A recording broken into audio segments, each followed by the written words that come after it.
Parks are a unique form of cultural expression, reflecting America's complex history and evolving values.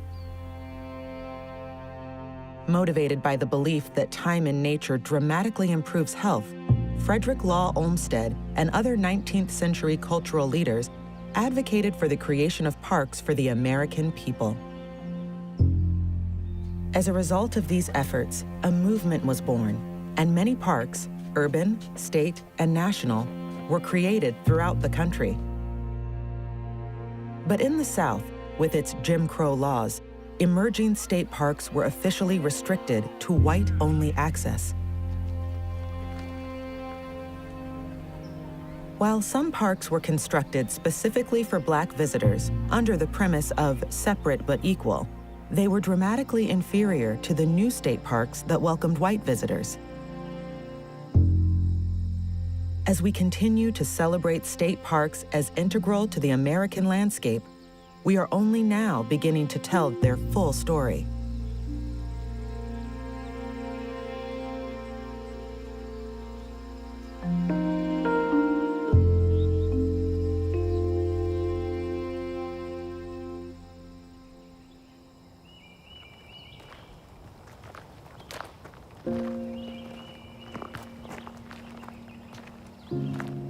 These were the cabins where we stayed over here, because they had a little front porch, and then they had the shutters on the side, and it looks like there was a back porch. This is Camp Whispering Pines in the Reedy Creek State Park, which was a segregated park that we came to from Durham. This was the Negro Scout Camp, as we called it in those days, out in the woods and nature. And this really seemed a long way from the city. I remember those days fondly when I think about my childhood.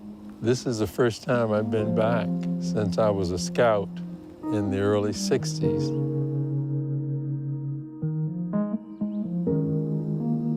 It's just like I remembered it, yeah. It's coming back.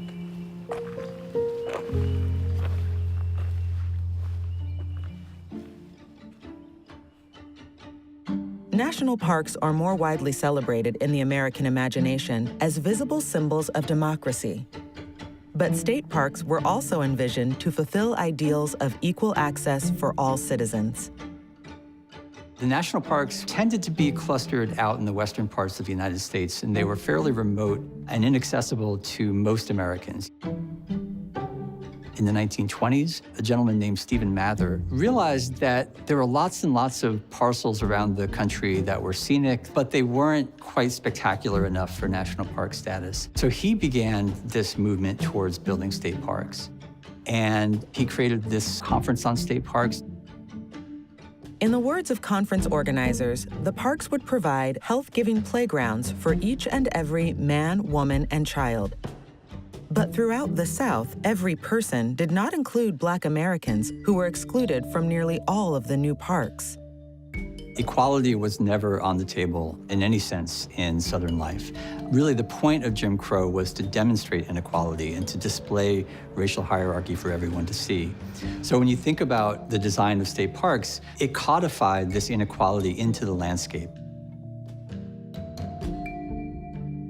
Throughout the 1920s, park construction in the South was hindered by the region's relative poverty. Many Southern states lacked a parks agency altogether.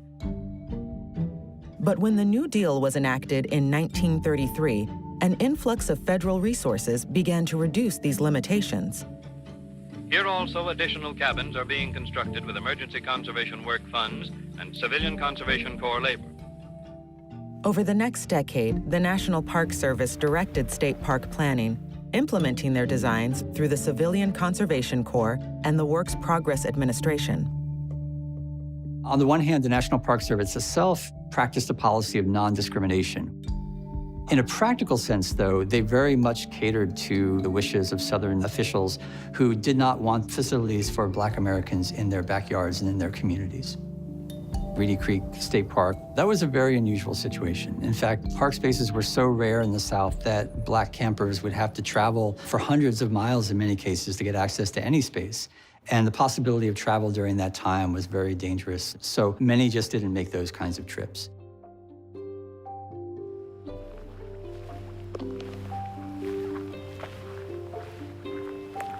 And as I remember, this was sort of like the main store or entrance. You see it's different from design. It has a side porch and a little window.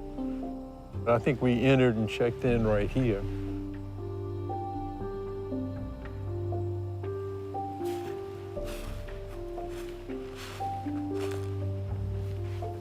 And so as you can see, the small cabins ring around this large opening. And you'd have those little stations set up where they would teach the different merit badges.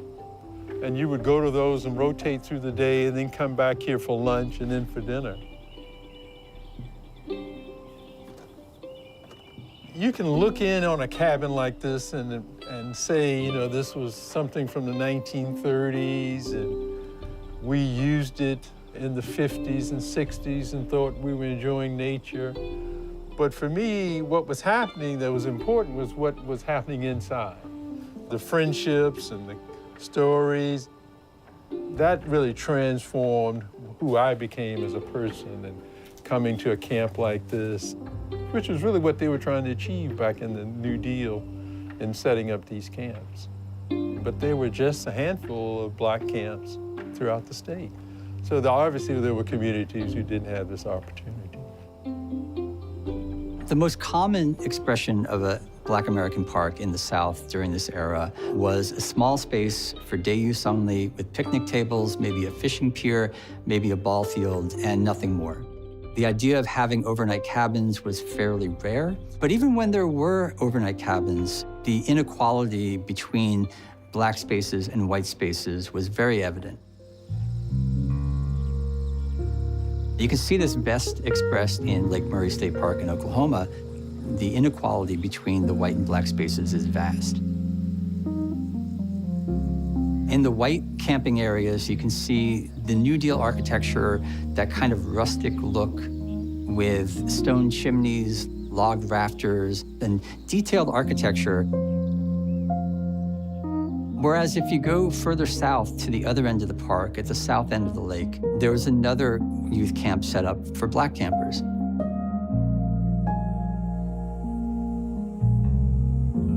The architecture there was basically rectangular shacks with no embellishments architecturally and very, very poor in quality in comparison with the white sections of the park. Ultimately, the New Deal did little to rectify the tremendous inequality in recreational access. Only 9 of the many state parks constructed throughout the South during this era were accessible, on a segregated basis, to Black Americans. The state of Texas alone had constructed about 36 state parks, but none were open to Black citizens. As the federal government shifted its resources during World War II, park construction slowed nationwide until the war's end. World War II was a watershed moment in Black civil rights history. Many Black American men traveled overseas to fight in the war and saw a glimpse of life beyond discrimination. And they brought that home with them and began to demand greater equality in the United States. In addition, during the war, there were greater economic activities for Black Americans in the South, and it created an expansion of the Black middle class, which also created a desire to access these park spaces. The NAACP, their legal defense fund, set a policy of only accepting desegregated spaces, so there was no longer this sense of accepting segregated spaces, but demanding desegregation of white spaces. And you begin to see Southern park agencies becoming very concerned about this direction.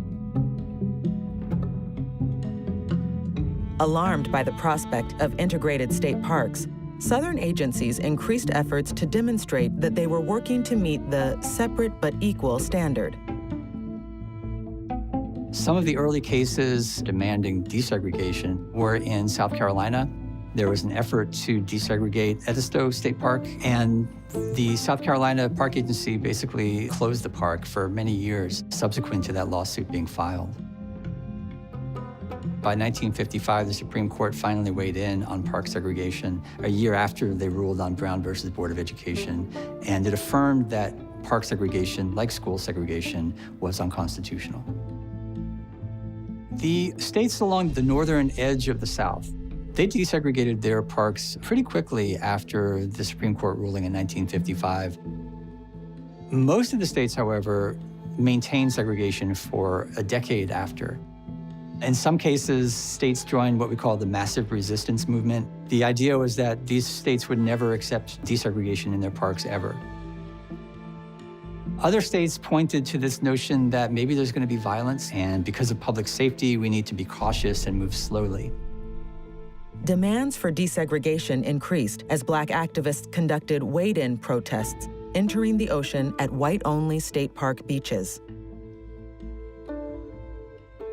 Even though the Supreme Court kept its hands off segregation cases for a number of years, they weighed in 1963 in a case called Watson v. Memphis, which said that you've taken too long, you have to desegregate these parks now, and that's the final word.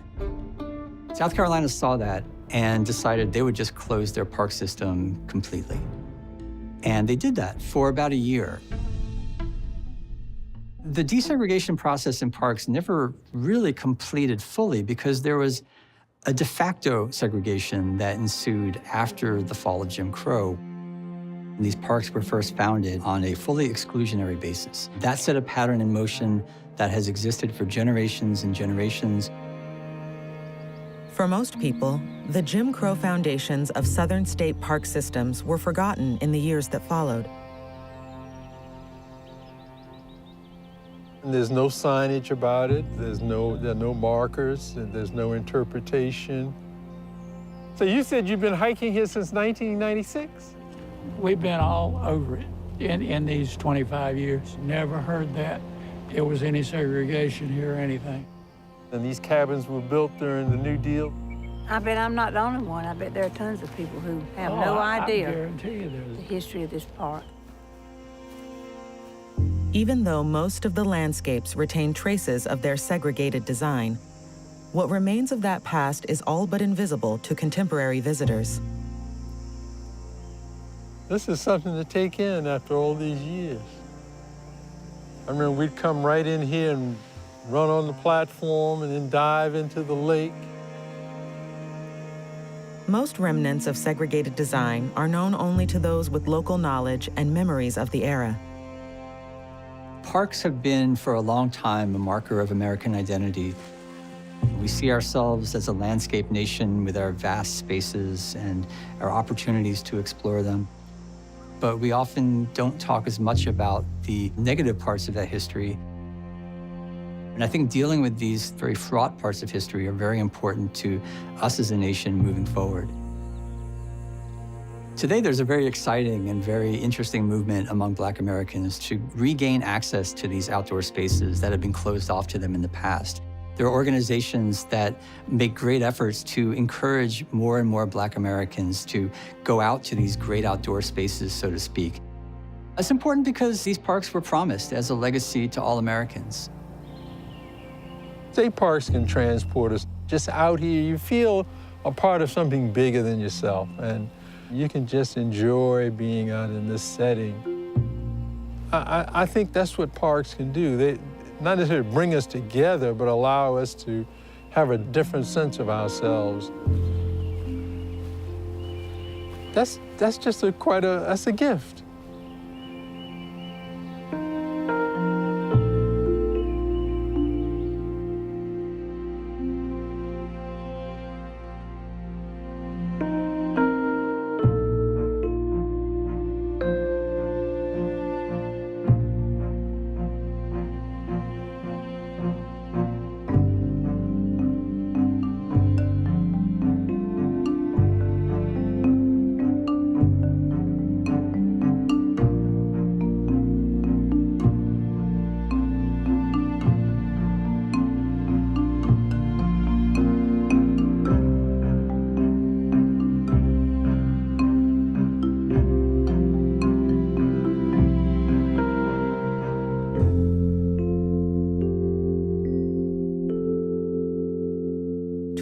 more about American landscape history, visit lalh.org.